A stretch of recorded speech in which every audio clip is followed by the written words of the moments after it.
오늘 살펴볼 책은 세계적인 지성으로 손꼽히는 프랑스 소설가이자 철학자인 파스칼 브이크네의 아직 오지 않은 날들을 위하여입니다. 이 책은 50대 이후 후회가 남지 않게 사는 법을 다양한 주제로 나눠 이야기하고 있는데요. 지금부터 책 속에서 찾은 지혜들을 나눠보도록 하겠습니다. 프롤로그. 인간이라는 동물은 30세까지 자기는 늙지도 않고 천년만년 살 것처럼 느낀다. 그에게 생일은 재미있는 형식상의 절차, 무해한 표시일 뿐이다. 그 다음부터 10년 단위로 30대, 40대, 50대가 이어진다. 늙는다는 것은 달력 속으로 편입되는 것, 지나간 시대의 사람이 되는 것이다. 이 책은 지적 자서전이자 선언문으로서 인생의 기나긴 시간이라는 한 가지 문제만을 다룬다. 우리는 50세 이후 젊지 않지만 늙지도 않은, 아직도 욕구가 들끓는 이 중간 시기를 살펴볼 것이다. 이 시기에는 인간 조건의 중대한 문제들이 날카롭게 부상한다. 오래 살고 싶은가? 치열하게 살고 싶은가? 다시 시작할 것인가? 방향을 꺾을 것인가? 재혼 혹은 재취업을 하면 어떨까? 존재의 피로와 황혼의 우울을 피하려면 어떻게 해야 할까? 크나큰 기쁨과 슬픔을 어떻게 감당할까? 회한이나 실증을 느끼고도 여전히 인생을 잘 흘러가게 하는 힘은 무엇인가? 포기, 포기를 포기하라. 과학기술이 늘려준 것은 수명이 아니라 노년이다. 죽기 직전까지 우리를 쌩쌩한 30대, 40대의 외모와 건강 상태로 살게 해준다면, 혹은 우리가 선택한 연령대로 살게 해준다면, 그게 진짜 기적일 것이다. 수명 연장 기술이 세포 및 미토콘드리아 관련 요법, 수술, 연구를 통해 그러한 방향에 매진하고 있다지만 아직은 먼 얘기다. 이 안식년은 독이 든 선물이다. 오래 사는 만큼 병도 오래 앓는다. 건강한 상태에서의 생존 기간은 그렇게까지 늘지 않았다. 의학은 장애와 치매를 만들어내는 기계가 되었다. 이미 너덜너덜해진 삶을 20년이나 더 살라니.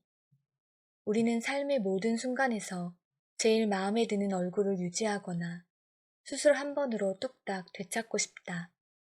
노년은 신체와 정신이 그럭저럭 괜찮다는 조건에서만 참을 만하다.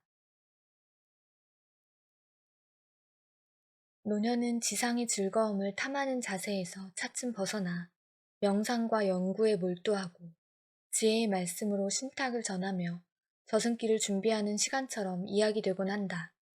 요즘도 그러한 내려놓음이 일부에게는 먹힐지도 모르겠다. 사실 행복한 노년의 비결은 오히려 정반대의 태도에 있을 수도 있다. 좋아하는 일, 할 수 있는 일을 최대한 늦게까지 하라. 어떠한 향락이나 호기심도 포기하지 말고 불가능에 도전하라. 생의 마지막 날까지 사랑하고 일하고 여행하고 세상과 타인들에게 마음을 열어두어라. 요컨대 흔들림 없이 자기 힘을 시험하라. 본질을 지키고 싶다면 무엇을 버려야 할까? 일단 나이가 들었으면 포기하라든가 어차피 노년에는 욕망이 감퇴한다든가 하는 생각을 버려라. 결국은 노년이 우리를 제압하고 수용하겠지만 그래도 노년은 재건의 대상이다. 엎드려라, 포기하라는 강요를 거부해야 한다. 고전적인 지혜는 사실 체념과 다르지 않았다. 삶이 척박해지지 않도록 이름은 거창하지만 결국 요양병원과 다르지 않는 시설에 가지 않도록 온 힘을 다해 저항해야 한다. 우리에게 생년월일을 지정해주는 것은 행정서류다. 나이는 생물학적 현실에 기댄 사회적 관습이다. 관습은 언제라도 변할 수 있다. 물론 결국 우리는 쓰러질 것이다. 중요한 것은 끝까지 패배를 내면화하지 않는 것이다. 자리. 아직은 퇴장할 때가 아니다. 나이를 먹으면 굳이 열거할 필요가 없을 만큼 뻔한 재앙들이 줄줄이 이어진다. 그러나 이 고행의 목록에 집착하다가는 가장 중요한 것을 놓친다. 인간은 점점 더 잘 살게 되었고 점점 더 오래 살게 되었다. 조상들은 진작 죽었을 나이에 우리는 불안하나마 아직 큰 병 없이 살아있다는 기쁨을 느낀다. 몸은 예전만 못하지만 살아있다는 부조리한 기쁨이다. 뭐든지 할 수는 없지만 그래도 아직 할 수 있는 게 많다. 우리는 늘 인생 학교의 나이든 학생으로 남을 수 있다. 스스로 배우려는 이 의지가 생생한 정신의 표시다. 새로운 삶은 무덤에 갈 때까지 계속되리라. 우리는 가르치는 즐거움과 배우는 즐거움을 다 누릴 수 있다. 우리는 수업을 하기도 하고 받기도 하며 설명하는 입이자 질문하는 입으로써 완벽한 상호성을 이룬다. 우리는 아직 다시 한번 세상에 우리를 내놓고 배움에 몰두할 시간이 있다. 어쩌면 우리는 이미 완성됐겠지만 그래도 여전히 불완전하다. 진짜 삶은 없다. 진짜 삶은 없고 단지 아직도 탐색할 수 있고 흥미로워 보이는 길들이 있을 뿐이다. 루틴. 시시한 일상이 우리를 구한다. 50세가 넘으면 근본적인 질문이 떠오른다. 무엇이 우리를 살게 하는가?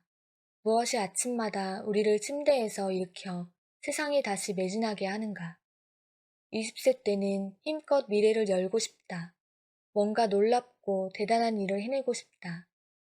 이때는 기계적인 삶이 혐오스럽고 어떻게든 몰두할 수 있는 일에 열광하고 싶다. 일부 예외가 있긴 하지만 우리 삶은 소설이 아니오. 늘 그날이 그날 같다. 일상에는 기억할 만한 일화가 별로 없다. 매일매일 거의 아무 일도 일어나지 않는다. 우리 삶에는 사건이 점점 빈곤해진다. 뭐 새로운 것 없나? 이 물음에는 늘 똑같은 대답이 튀어나온다. 별일 없이 사는 거지 뭐. 나이가 어느 정도 들면 연속성이 새로움을 이긴다. 삶의 변화를 꿈꾸기보다는 이미 있는 좋은 것들과 오래오래 함께하고 싶다. 젊은 날에는 자기를 실현하라, 자기를 뛰어넘어라 같은 말을 듣는다. 성숙은 자기를 지켜나가라고 말한다. 반복은 시간의 지속 안에서 버티고 나아가기 위한 최소한의 조건이다. 그래서 우리 안에 두 가지 시간성, 즉 직선적으로 흐르는 시간성과 주기적으로 순환하는 시간성은 반복을 통하여 조화를 이루고 관성에 빠진 듯 보이면서도 전진하는 느낌을 준다. 우리는 전에 들었던 얘기를 또 듣기 싫어하지만 인생은 그러라고 있는 거다. 운동이나 예술 활동의 반복 훈련, 복습, 연극의 재현, 도산 위기에 처한 기업이나 국가의 재건, 잊고 있던 고전의 제도, 재혼, 친구와의 재회, 과거에 했던 일의 반복이 다 그렇지 않은가. 50세, 60세, 70세에도 우리가 살아가는 이유는 무엇인가? 20세, 30세, 40세 때와 똑같다. 삶은 자신을 소중히 여기는 자에게 달고 저주를 퍼붓는 자에게 매섭게 군다. 갑자기 태도가 달라지고 어느 날 지옥에서 천국으로 옮겨갈 수 있다. 어느 나이에나 삶은 열의와 피로의 싸움이다. 인생사는 그저 부조리하고도 멋진 선물일 뿐 아무 의미도 없다. 저자는 인생의 시계를 늦추는 방법은 결국 포기하지 않고 욕망의 역동성 안에 머무는 것이라고 말합니다. 나이로 인해 포기해버리면 많은 가능성을 흘려보내는 거라고 안타까워합니다. 인생의 후반기를 찬란하게 보내기 위해서 좋아하는 일, 할 수 있는 일을 최대한 오래 지속하고 어떠한 호기심도 포기하지 말고 끊임없이 자기 능력을 시험하라고 말합니다. 그러기 위해서 루틴으로 생활의 뼈대를 바로 세우라고 말합니다. 세상을 처음 보듯 바라보고 처음 사는 사람처럼 살아야 합니다.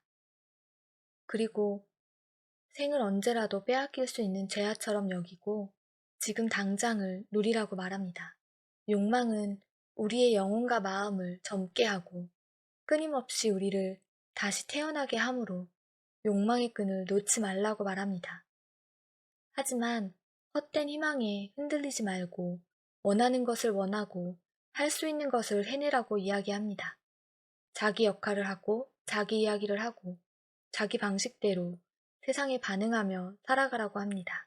생의 기나긴 투쟁 동안 경마하지만 결혼하게, 결코 무릎 꿇지 않겠다는 각오로 불행을 상대하라고 말합니다. 어느 날 문득 내가 나이를 먹었구나 라고 깨닫는 그 순간에도 나의 여름은 아직 끝나지 않았음을 기억하고 나의 노년을 찬란하게 보내기를 응원합니다.